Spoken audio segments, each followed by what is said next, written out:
महाभारत के भीष्म पर्व अर्थात अध्याय 25 से 42 में निहित और लगभग 5000 वर्ष पूर्व रचित श्रीमद् भगवद गीता केवल एक धार्मिक ग्रंथ नहीं बल्कि मानव जीवन का संपूर्ण दर्शन है।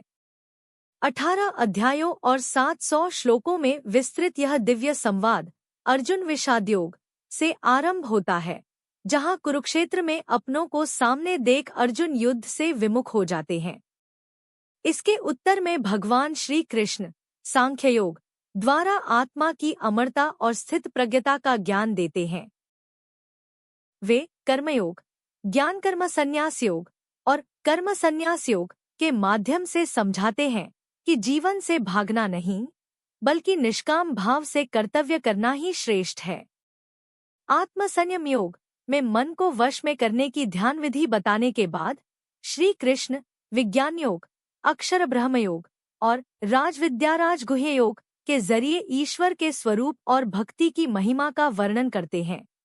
गीता का मध्य भाग अत्यंत प्रभावकारी है, जहां विभूति योग में भगवान संसार की श्रेष्ठ वस्तुओं में अपना वास बताते हैं और विश्वरूप दर्शन योग में अर्जुन को अपने विराट रूप का साक्षात्कार कराते हैं। भक्ति योग सगुण निर्गुण उपासना का भेद स्पष्ट करता है।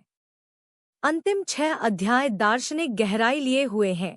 इनमें क्षेत्र क्षत्रज्ञ विभाग योग अर्थात शरीर और आत्मा का भेद, गुणत्रय विभाग योग अर्थात सत्व रज तम का प्रभाव और पुरुषोत्तम योग अर्थात संसार रूपी अश्वत्थ वृक्ष का वर्णन है।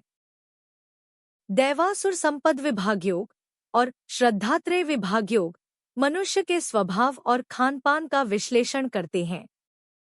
अंततः मोक्ष संन्यास योग में गीता का संपूर्ण सार शरणागति के रूप में प्रस्तुत किया गया है, जहां भगवान अर्जुन को सभी धर्मों का आश्रय छोड़कर एकमात्र उनकी शरण अर्थात सर्वधर्मान परित्यज्य में आने का उपदेश देते हैं, जिससे जीव शोक और पाप से मुक्त हो जाता है।